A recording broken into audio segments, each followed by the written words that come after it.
ओम अज्ञानतिमिरान्धस्य ज्ञानाञ्जनशलाकया चक्षुरुन्मिलितं येन तस्मै श्रीगुरुवे नमः। श्रीचैतन्यमनोभीष्टं स्थापितं येन भूतले स्वयं रूपः कदा मह्यं ददाति स्वपदान्तिकम्। वन्देऽहं श्रीगुरो श्रीयुतापदकमलम् श्रीगुरुन् वैष्णवांश्च श्रीरूपं साग्रजातं सहगणललिता श्रीविशाखान्वितांश्च। हे कृष्ण करुणा सिन्धो दीनबन्धो जगत्पते वेश गोपिकान्त राधाकान्त नमस्तुते। तप्तकाञ्चन गौराङ्गी श्रीराधे वृन्दावनेश्वरी विश्वानुसुते देवी प्रणमामि हरिप्रिये। वञ्चाकल्पतरुभ्यश्च कृपा सिन्धुभ्यश्च पतितानां पावनेभ्यो वैष्णवेभ्यो नमो नमः। नमो विष्णुपादाय कृष्णप्रेष्ठाय भूतले श्रीमते भक्तिवेदान्त स्वामीति नामिने। नमस्ते सरस्वते देवे गौरवाणी प्रचारिणे निर्विशेष शून्यवादी पाश्चात्य देश तारिणे। जय श्री कृष्ण चैतन्य प्रभु नित्यानंद श्री अद्वैत गदाधर श्रीवासादि गौर भक्तवृंद। हरे कृष्ण कृष्ण कृष्ण हरे हरे हरे राम राम राम हरे हरे। हरे कृष्ण। प्रभु जी का आदेश था कि हमें कुछ सुनाऊं आप लोग के लिए। जगन्नाथ जी का अभी रथ यात्रा आने वाला है, उससे संबंधित तो थोड़ा उस पर चर्चा करेंगे।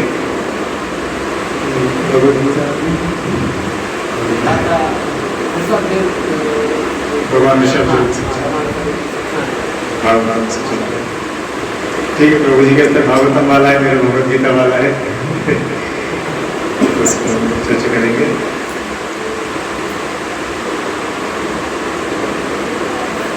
देखिए, ये भी एक अच्छी बात है कि जो श्लोक को मैं पढ़ रहा था वो श्लोक पहले से यहाँ पे खुला हुआ है। तो जिनके पास मोबाइल में भगवद गीता है उसको ओपन कर सकते हैं। अध्याय 2 श्लोक संख्या 40। तो मैं एक बार पढ़ूंगा, आप लोग दोहराएंगे साथ में। नेहाभिक्रम नाशो अस्ति, अध्याय 2 श्लोक संख्या 40, 2.40। कोई नहीं, अगर किसी के पास नहीं है तो ध्यान से सुन सकते हैं, मैं रिपीट करूंगा। और किसी को कोई प्रकार का प्रश्न रहता है तो उसको हम लास्ट में प्रश्नोत्तर रख सकते हैं। नेहाभिक्रम नाशो अस्ति,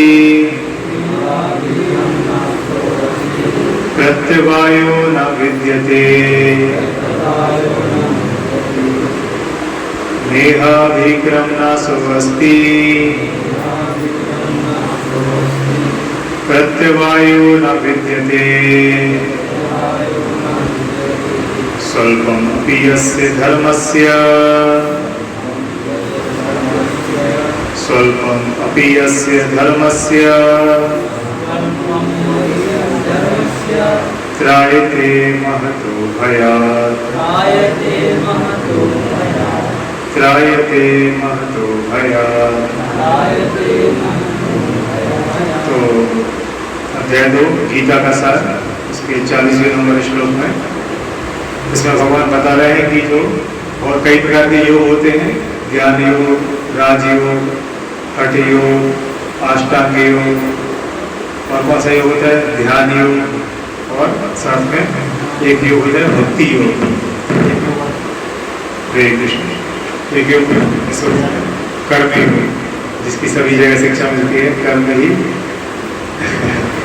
तो यहाँ पर भक्ति योग के बारे में विशेष रूप से भगवान बता रहे हैं कि भक्ति योग की विशेषता क्या है। क्योंकि कई प्रकार के योग होते हैं। योग मतलब क्या होता है, जोड़ना। जैसे 2 और 2 का योग कितना होता है, 4, ठीक है। तो किसी चीज को जोड़ना, इसको क्या बोलते हैं, योग।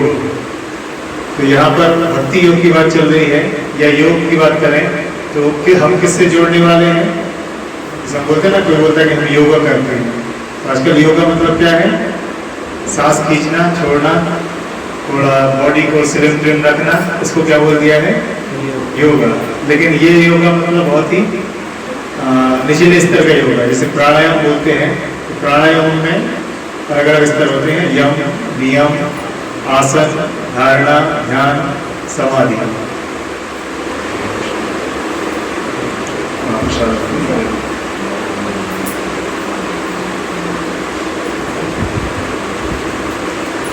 तो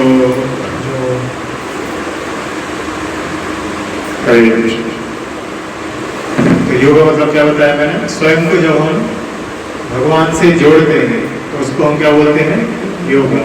नहीं तो फिर योगा का मतलब क्या होगा, आप किससे जोड़ रहे हैं, स्वास्थ्य से जोड़ रहे हैं कि अच्छा योगा कर लिया, शरीर अच्छा हो गया तो बाहर जाकर ज़्यादा क्या खा पाएंगे, फास्ट फूड, फिर तो योगा नहीं हो गया, फिर तो भोगा हो गया। करने आए थे योग, बंद करके रहे हैं भोग, और अभी हो रहा है।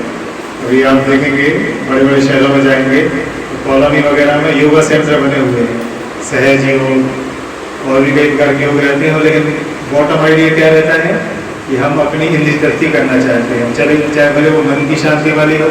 कई लोग योग से क्यों जुड़ते हैं, मन की शांति मिलती है, जो कि गलत नहीं है, मन की शांति मिलती है। लेकिन भक्ति में व्यक्ति मन की शांति से भी थोड़ा आगे जाता है। तो इस योग में तो जो भगवान है इसमें बता रहे हैं कि भक्ति योग की विशेषता क्या है, तो इसका अनुवाद पढ़ेंगे। इस प्रयास में ना तो हानि होती है, ना ही ह्रास, अपितु इस पथ पर की गई अल्प प्रगति भी महान भय से रक्षा कर सकती है। मेरे पीछे दोहराएंगे। इस प्रयास में ना तो हानि होती है, ना ही ह्रास होता है, अपितु इस पथ पर की गई अल्प प्रगति भी महान भय से रक्षा कर सकती है। जैसे हम कोई प्रोडक्ट बेचते हैं, उस प्रोडक्ट का थोड़ा स्पेशलिटी बताते ना। जैसे मोबाइल है, उसका फ्रंट कैमरा इतने मेगापिक्सल का है, बैक कैमरा इतना है, और अभी को फंक्शन आ गए हैं तो बहुत सारे फंक्शन बताते हैं। आइडिया क्या है कि ये प्रोडक्ट बहुत अच्छा है, वैसे भगवान यहाँ पर एक भक्ति योग बता रहे हैं कि भक्ति योग अगर आप करते हैं, कई लोगों को भक्ति करने से डर लगता है, अभी इस उम्र में भक्ति नहीं करेंगे, नहीं तो क्या हो जाएगा, सब छूट जाएगा। भगवान बोले डरो मत, इस पथ में ना तो हानि होगी। तो कोई बोलेगा ठीक है, मान लो हमने भक्ति की, बाद में आगे फिर हम नहीं कर पाए, तो भगवान बोले चिंता मत करो, इसमें ह्रास भी नहीं होता। मतलब आपने जितना कर लिया उतना आपका परमानेंट अकाउंट में हो गया।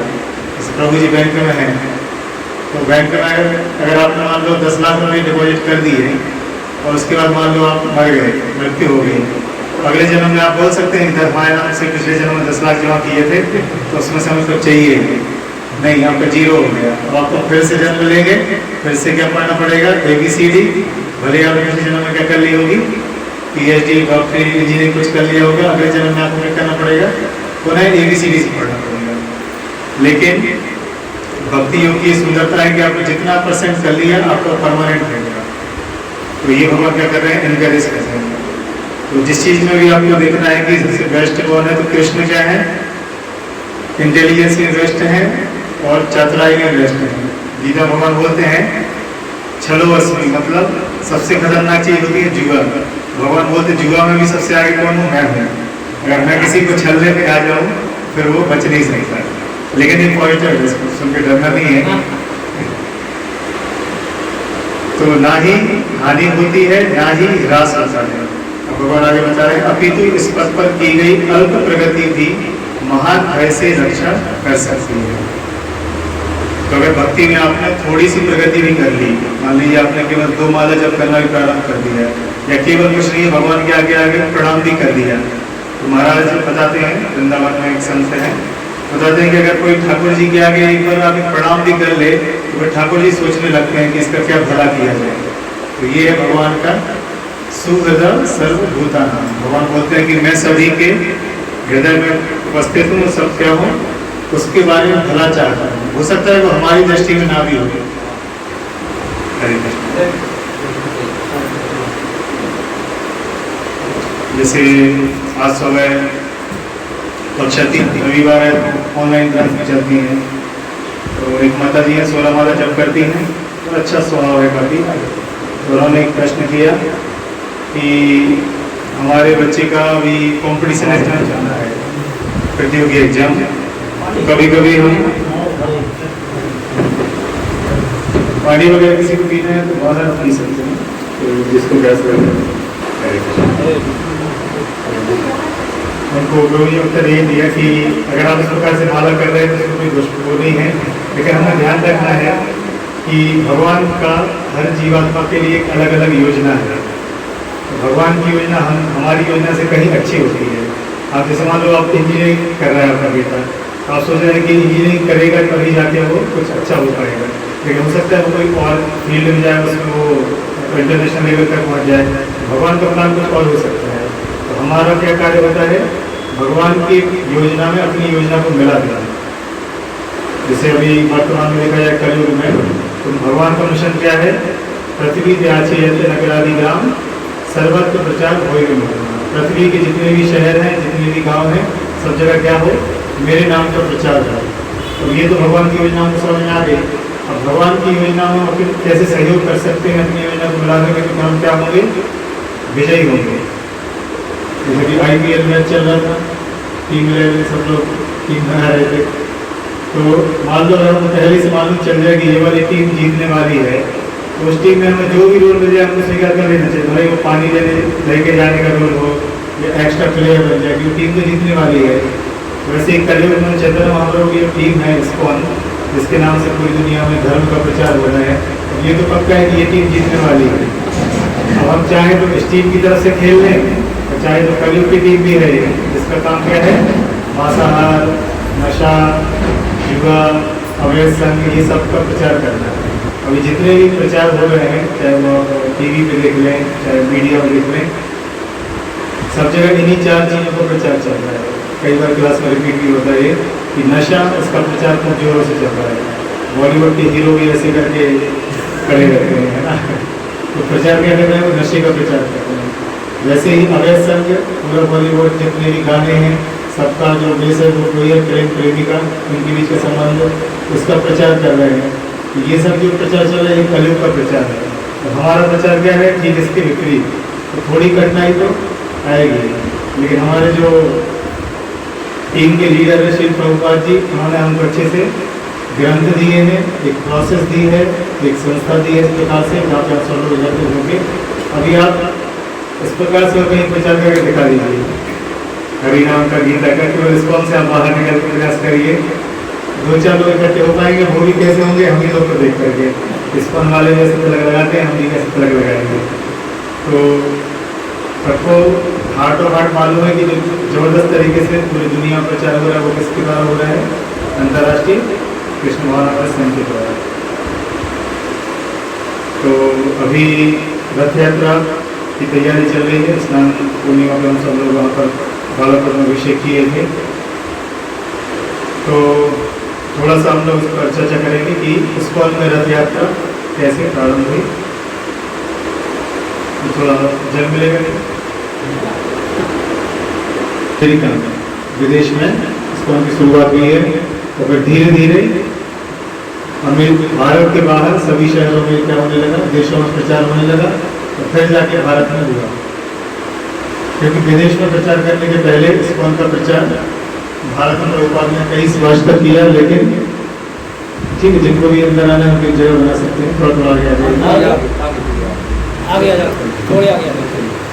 इतनी गर्मी में बहुत लोग आ रहे हैं, बहुत बड़ी बात है।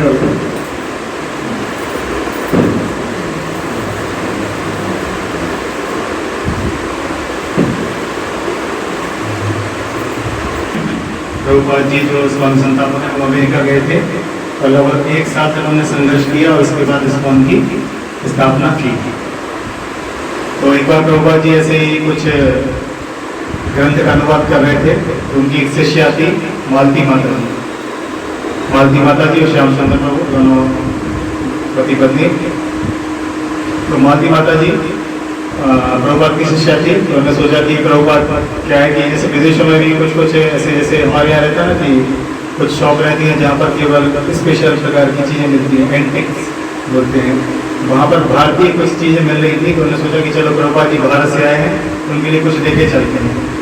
क्या लेके गई वो, तो वहाँ पर छोटी छोटी डॉल रखी थी। डॉल मतलब डॉल क्या बोलेंगे, ठीक, छोटी छोटी मूर्तियाँ। तो उन्होंने एक मूर्ति ऐसी उठाई वहाँ से, उन्होंने बोला कि भारत में ऐसा रहता है। तो उन्होंने एक मूर्ति ली और प्रभुपाद जी को जाके तो प्रभुपाद जी के जैसे समक्ष उन्होंने रखी। तो प्रभुपाद जी ने जैसे उस मूर्ति को देखा, प्रभुपाद जी ने क्या किया, तुरंत उठे और मूर्ति को एकदम से धन्यवाद प्रणाम कर दिया। तो वो एकदम से थोड़ा हड़बड़ रह गई कि मैं ऐसा क्या लेके आई। तो प्रभुपाद जी ने बोला आप नहीं जानती है, ये जगन्नाथ है, ये अपनी मर्जी से यहाँ पे आए हैं। प्रभुपाद, लेकिन अब उनको तो जानकारी थी नहीं, विदेशी महिला थी। प्रभुपाद जी ने बोला कि ऐसी और मूर्तियाँ थी क्या? उन्होंने बोला हाँ, एक पीले रंग की थी और एक सफ़ेद रंग की थी। तो पीले रंग की वो सुभद्रा मैया और जो सफ़ेद रंग की वो बलराम जी। प्रभुपाद ने बोला आप तुरंत जाइए और उनको भी लेकर आइए। तो तीनों मूर्ति लेकर आई। तो प्रभुपाद जी ने फिर उनको बताया उनके विषय में, और उनके जो हस्बैंड थे, पति थे, तो वो क्राफ्टिंग मतलब मूर्ति वगैरह बना लेते हैं, कारपेंटर बोलते से बाढ़े, तो वो काफ़ी एक्सपर्ट थे। तो प्रभुपाद जी ने बोला कि आप इनको देखकर क्या इनकी इतनी साइज की बड़ी बड़ी मूर्ति बना सकते हैं?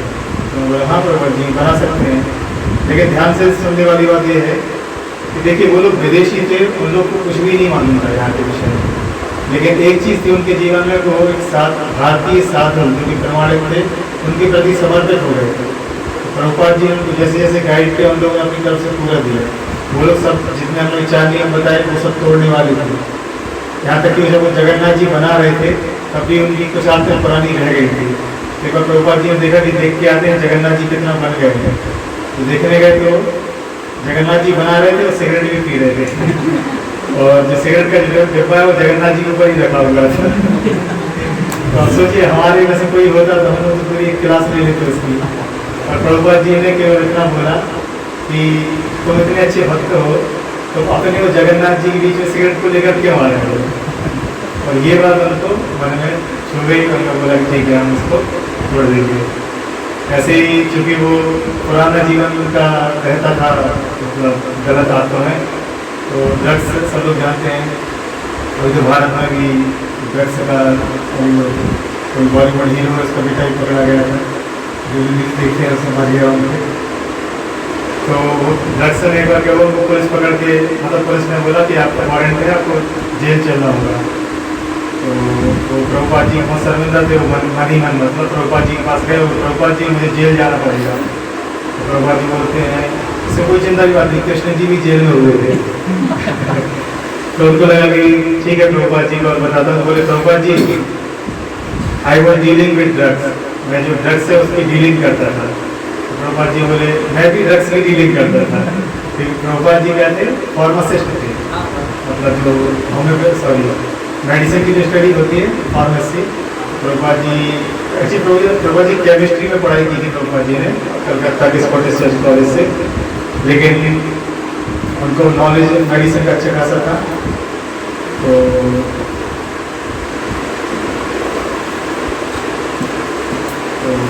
पहले का इलाहाबाद, वर्तमान का प्रयागराज। प्रयागराज में प्रभुपाद जी बहुत बड़ी मेडिसिन की फैक्ट्री थी। तो प्रभुपाद जी ने उनको बोला चिंता मत करो, मैं भी ड्रग्स के साथ डील करता था। तो ये सब जब उन्होंने देखा कि ये व्यक्ति मुझे नहीं जानता फिर भी इतना प्रेम दे रहा है, तो फिर वो गए तो सब बाहर आए, और उन्होंने जो इस्कॉन के लिए बड़ा योगदान किया वो इतना अद्वितीय है कि 1970 में उस समय पे एक बहुत फेमस सिंगर था, गायक, उसका नाम था जॉर्ज हैरिसन। अभी भी आप अगर यूट्यूब पे देखेंगे, जैसे वर्तमान में कोई फेमस हो जाता है जैसे माइकल जैक्सन इस टाइप से, इससे कई गुना वो फेमस था।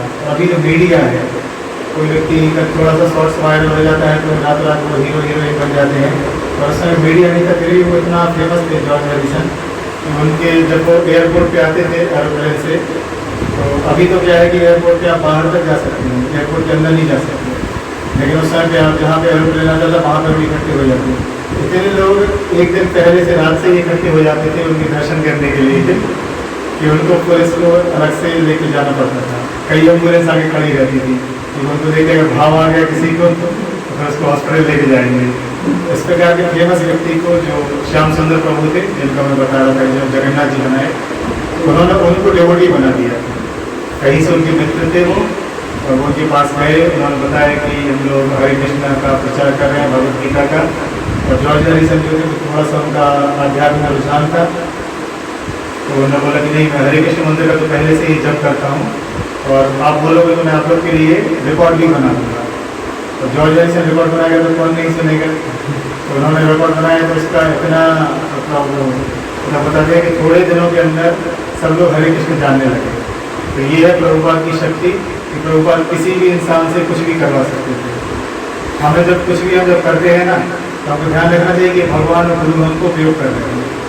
कभी कभी रहता है कि हम भी संत हो गए हैं, तो ऐसी धीरे धीरे उम्र चली जाती है। जैसे बताते हैं कि एक व्यक्ति था जो कि लोटे का बहुत लोटा पानी के जैसे रहता है, इस प्रकार का लोटा का उपयोग करता रहता था। अब वो लोटा जो था थोड़ा सा वो टूट गया, तो लोटे ने उस व्यक्ति से बोला कि अब क्या तुम उसको फेंक दोगे? उसने मालिक से बोला, मालिक बोला नहीं मैं तो फेंकूंगा नहीं। उन्होंने क्या किया, रोटी के चारों तरफ सुंदर से कलर का पेपर लगा दिया और उसमें फ्लावर रख के अपने मैन हॉल में रख दिया। वैसे ही हम टूटे फूटे अपना बताओ टूटे फूटे व्यक्ति हैं, जैसे जैसे प्रभुपाद का कृपा है, इसको कृपा है कि हम लोग थोड़ा सा उपयोग कर पाते हैं। उस प्रकार से वो जॉर्ज हैरिसन थे जो भक्त बन गए। फिर उन्होंने बोला कि प्रभुपाद मैं भी दीक्षा ले सकता हूँ, तो चूँकि वो बहुत फेमस व्यक्ति थे और ऑलरेडी प्रचार भी कर रहे थे, भक्ति भी कर रहे थे। तो प्रभुपाद ने बोला कि you are already Harrison, Hari मतलब हरि, सन मतलब पुत्र, तुम ऑलरेडी भगवान के पुत्र हो, तुम्हारा दीक्षा नहीं लिया। लेकिन उन्होंने जो इवन आप देखेंगे कुछ लोग परिजनों की कृष्णा पुस्तक रहती है, लीला पुरुषोत्तम भगवान श्री कृष्ण, उसकी जो पहली छपाई जो खर्चा है वो पूरा जॉर्ज हैरिसन जी ने उठाया था। और उसके आप देखेंगे 3-4 पेज के बाद उन्होंने अपना लिखा भी है। तो सुनने में भले हमको थोड़ा सा लग सकता है कि इसमें कोई हमको विशेष नहीं दिख रहा है, लेकिन उस समय पे वैसे व्यक्ति के पास पहुंचना ही बड़ी बात होती है। हम देखते हैं कि कभी कभी जैसे मोबाइल पे कोई किसी की भगवत गीता गिफ्ट करता है, उसकी फ़ोटो कितनी ज़्यादा फेमस हो जाती है, लेकिन उन्होंने केवल फ़ोटो नहीं दिया, उन्होंने उसको भक्त ही बना दिया था। उन्होंने फिर इसको अपने प्रचार में सहयोग किया। तो इस प्रकार से रथ यात्रा के विषय में बता रहा था मैं कि जगन्नाथ जी ऐसे मतलब प्रकट हुए तो प्रभुपाद जी ने क्या किया, जो जगन्नाथ बलदेव सुभद्रा बन गए, उनका सुंदर से अभिषेक किया, सब किया। और एक दिन प्रभुपाद जी सुबह का दर्शन करने आए, प्रभुपाद जी प्रणाम किया और जब खड़े होकर देखा तो जगन्नाथ जी वहाँ थे ही नहीं, बलदेव सुभद्रा बस बैठे थे। प्रभुपाद जी ने बोला किसी से कि जगन्नाथ जी कहाँ गए, तो उन्होंने बोला कि जगन्नाथ जी को लेकर बोलो समुद्र पे गए सब लोग, भक्त लोग। तो प्रभुपाद जी वहाँ से क्रोधित हुए, वहाँ पर पहुँचे, देखा तो वो लोग जगन्नाथ जी को बहुत सुंदर से बीच में बैठा लेते और चारों ओर मिलके हरे कृष्ण का कीर्तन कर रहे थे। तो प्रभुपाद जी ने फिर भी, क्योंकि प्रभुपाद जी गुरु थे, तो उन्होंने बोला देखो जगन्नाथ जी को हम घुमा सकते हैं लेकिन इस तरीके से नहीं, क्योंकि कल जो कक्षा में होंगे ऑनलाइन कक्षा में 2 प्रकार के विग्रह होते हैं। एक होते हैं उत्सव विग्रह, छोटे वाले विग्रह, उनको आप चाहे तो नाव में बैठा सकते हैं, कहीं अभिषेक किए जा सकते हैं, लेकिन एक होते हैं मूल विग्रह, उनको आप कहीं नहीं से घुमा नहीं सकते। लेकिन भक्त लोग का तो उत्साह ज़्यादा था, तो लेके गए तो प्रभुपाद जी ने बोला इनके लिए एक उत्सव होता है जिसे भारत में बोलते हैं रथ यात्रा। तो वहाँ से फिर इस्कॉन में रथ यात्रा का प्रारंभ हुआ। प्रभुपाद जी ने फिर और बताते हैं कि पहली यात्रा लॉस एंजलिस में हुई, अमेरिका का एक शहर है, और उसमें इतनी भीड़ आई कि पुलिस भी कंट्रोल नहीं कर पा रही थी। और बात अभी ये स्थिति है कि जिस दिन रथ यात्रा होती है उस दिन क्या होता है, नेशनल हॉलीडे, जहाँ पर भले ही ना हो लेकिन यूएस में हॉलीडे निकले, मतलब छुट्टी कर देते हैं, क्योंकि इतनी भीड़ कहाँ से आती है और कहाँ चली जाती है उनको पता नहीं है। इस प्रकार से प्रभुपाद जी ने जो हमारी संस्कृति थी उसको धीरे धीरे करके पूरे विश्व में, और अभी तो देखते हैं कि आप जितने भी देशों के नाम जानते हैं, चाहे वो अफ्रीका हो, चाहे रशिया हो, चाहे फ्रांस हो, चाहे यूरोप हो, चाहे पाकिस्तान क्यों ना हो, सब जगह रथ यात्रा होती है। तो ये कौन ने किया, श्री प्रभुपाद जी ने। प्रभुपाद जी ने ये चीज़ कब से शुरुआत कर दी थी, किसको मालूम है? प्रभुपाद जी ने पहली रथ यात्रा कब निकाली थी, किसको मालूम? प्रभुपाद जी ने पहली रथ यात्रा निकाली थी जब वो 4 साल के थे, तो वो 4 वर्ष के थे, तो उनकी बहुत इच्छा थी, जगन्नाथ जी से प्रेम था उनका, तो उन्होंने अपने पिता से बोला था कि मैं भी, जैसे हम लोग रथ यात्रा निकालते हैं तो हम लोग भी निकालेंगे।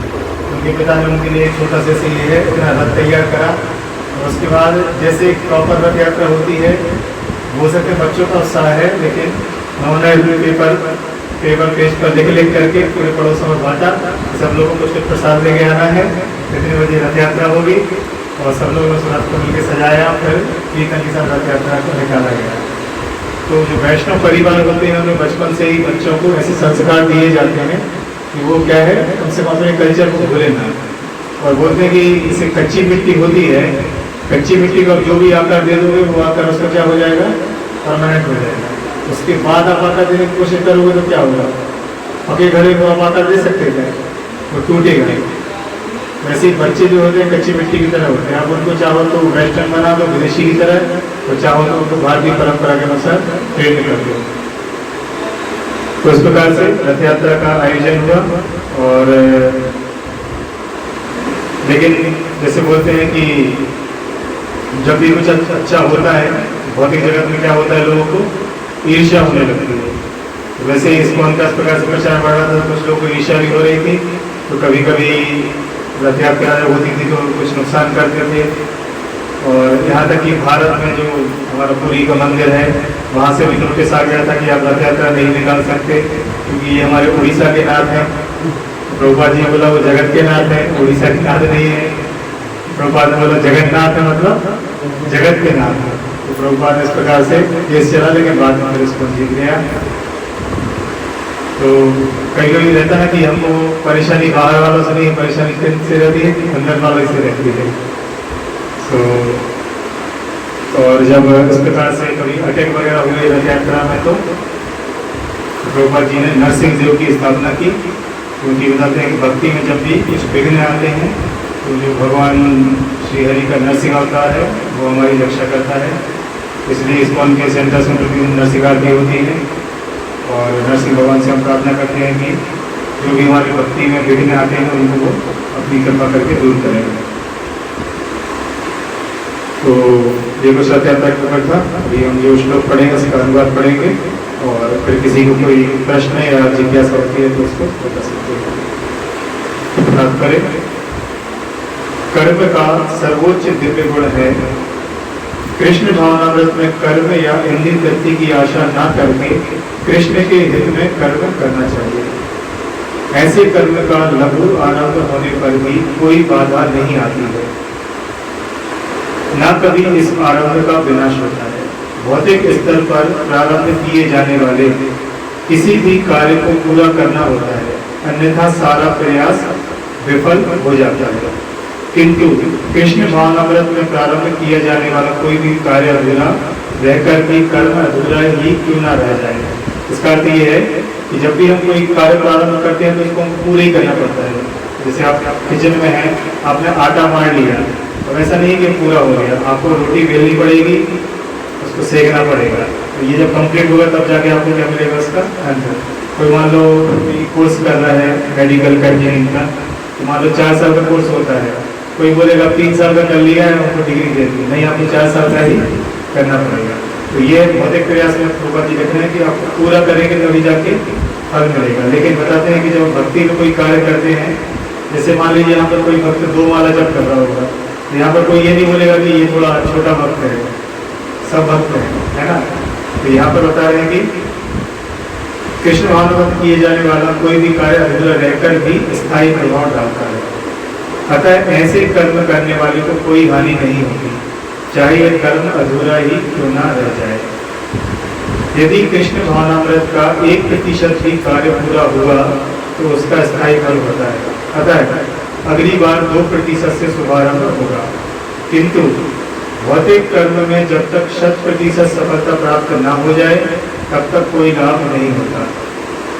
अजामिल ने कृष्ण भावनामृत में अपने कर्तव्य का कुछ ही प्रतिशत पूरा किया था। अजामिल कौन है?